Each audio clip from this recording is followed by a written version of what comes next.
2 sessions, Coach Tipping works with Ali Wagner on receiving the ball with both the inside and the outside of the foot. Okay, we're receiving the ball with the inside of the foot. And as you'll see when Ali receives it, the toe of the foot which is receiving the ball is pointed slightly up. And this is a vital coaching point, receiving the ball with the inside of the foot, because having the toe pointed up when she receives the ball locks the ankle. If she doesn't point the toe up, the ankle is pointed down and it's floppy. And the last thing we need is a floppy ankle, because the ball is going to bobble off the foot. The other thing you'll notice is that just as the receiving the ball with the outside of the foot, sometimes in a crowded situation, or when the player wants to move the ball in a certain direction and is under pressure especially, they receive the ball with the outside of the foot.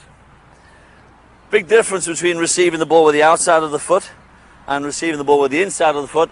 As you'll see, Ali's toe is actually pointed down as she receives the ball with the outside of the foot, and the toe is pointed up when she receives the ball with the inside of the foot.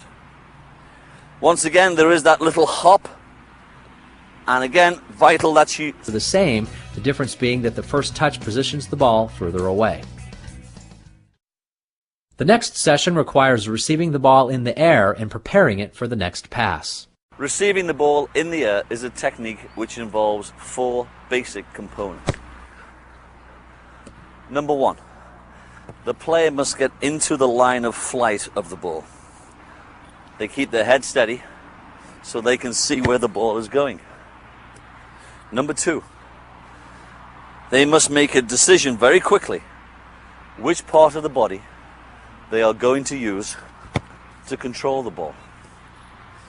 Number 3, before the ball gets to them, they must present that service to the ball. And number 4, as the ball arrives, just like somebody would catch an egg, they retract the surface away from the ball and cushion the ball. Jeff Tipping provides instruction for passing with both the inside and outside of the foot, as well as driving the ball over distance. Inside of the foot passing, the simplest pass in soccer.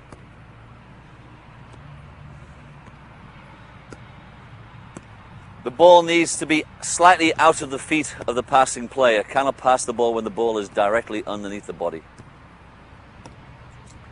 There is a slight, imperceptible, almost imperceptible hop onto the plant foot.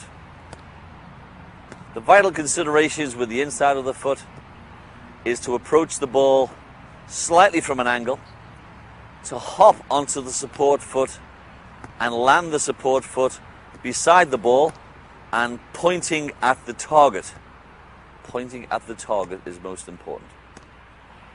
Concepts like at an angle, she's going to strike the ball with the right foot. And the reason it's important that she comes in at an angle is because she's going to strike the ball with the knuckle of the big toe. Some people call that the instep.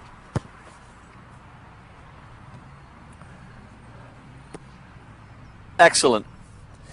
Now, her approach to the ball obviously is at an angle, but the other thing you'll notice is her last step when she plants her foot is along what we call power step.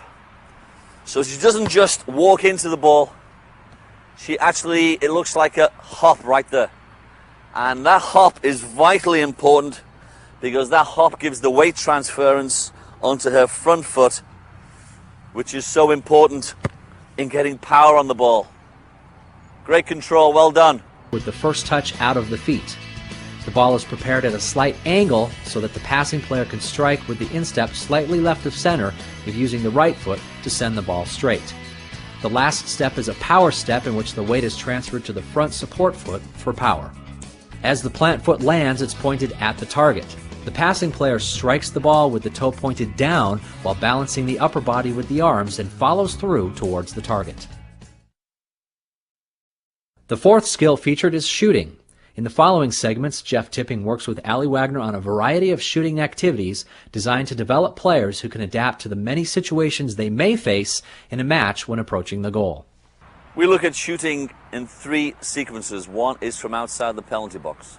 When the ball is outside of the penalty box, Ali is going to demonstrate a long distance shot. Again, the ball must be out of the feet. It cannot be underneath the feet.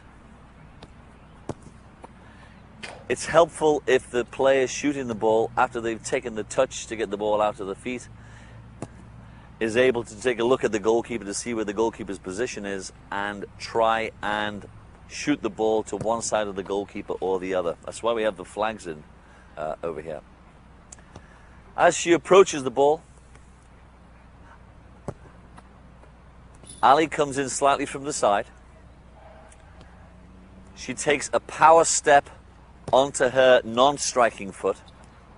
The non-striking foot lands basically pointing at the target. That last step is a power step. The non-kicking foot should land slightly ahead of the ball and to the side of the ball. If she's volleying the ball, it happens a lot when balls come in from flank areas. Side volleying the ball is an advanced technique. What you'll see is that Ali has to prepare her body by leaning away or arching her back backwards. By arching her back backwards, she now is able to get her hips higher, which enables her to get her foot higher.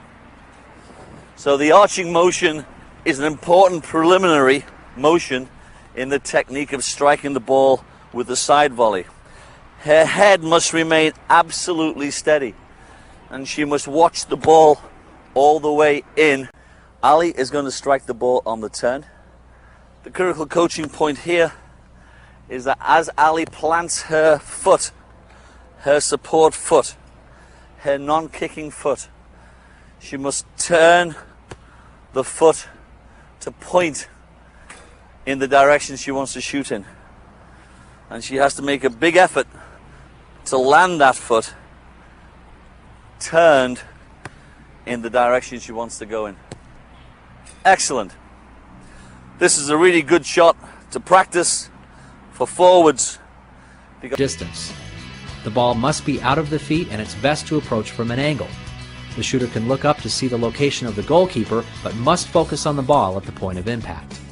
The shooter takes a power step pointing at the target, planting the foot slightly ahead of the ball so that its flight stays low.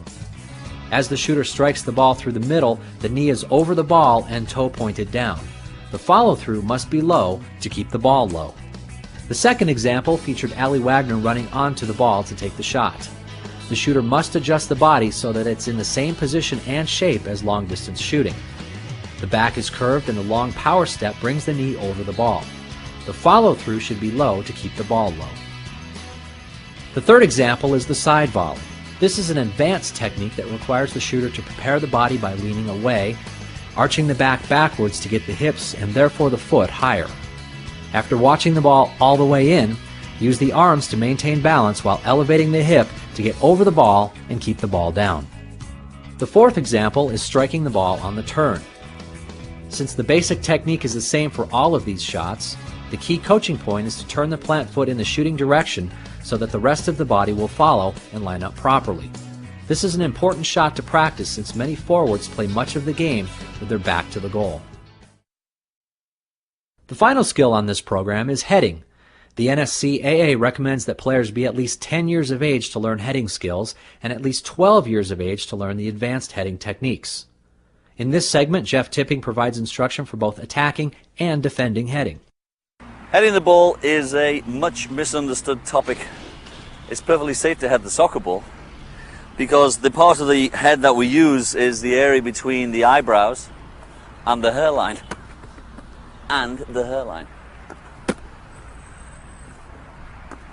Key coaching points in teaching heading.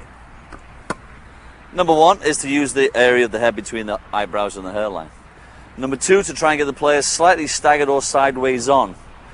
But possibly the most important coaching cue is to throw the eyes out towards the target and to keep the chin up. Keep the chin up, because now when Ali has the ball, there's no spin on the ball whatsoever. There's no spin on the ball whatsoever. If the player throws the eyes down and the chin goes down, then they tend to hit the ball on the top of their head and the ball spins and goes up. That was a good demo right there. All right, that was great. Okay, good. Coaching point, the use of the elbows. If Ali puts her hands together, which many of our players do, and tries to head the ball there, she lacks two things. Number one is protection from other players, and number two is the ability to use her arms like pistons. By having her elbows out by just stand on her head. Just stand on her head. By having her elbows out by her side, she's able to use her elbows as pistons, which gives her more of an ability to snap the head back. So the key coaching points. Before the ball arrives, Ali must go into an arched back position. Eyes open and chin up.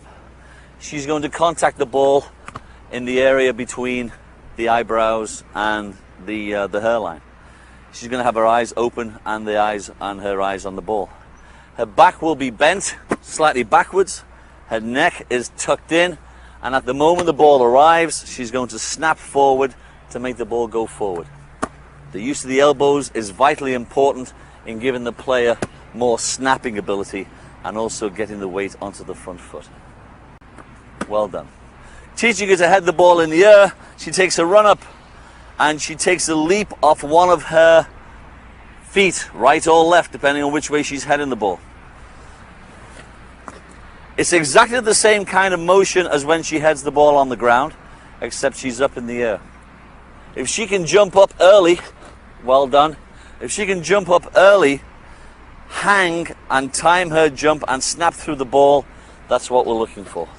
Brilliantly done. Well done. How about if I serve some balls to you?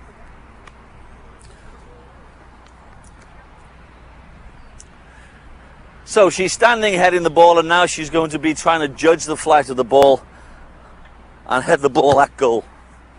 This will take me a second.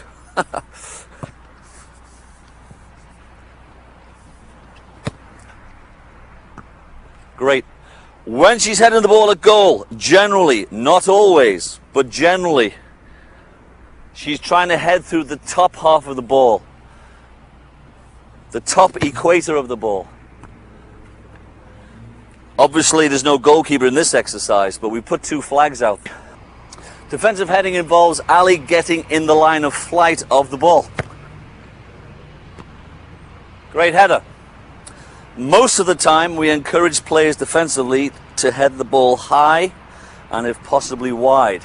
Defensive players are not normally heading the ball down. So Ali has to hit through the bottom half of the equator. Eyes must be open. Chin is up. She arches her back backwards, snapping through the ball as the ball arrives. She uses her elbows again like pistons. Heads underneath the equator of the ball, which makes the ball go up into the air. She follows through towards the target, keeping her eyes open, keeping her chin up so that she's not getting underneath the ball too much, so the ball goes straight up in the air. Last one.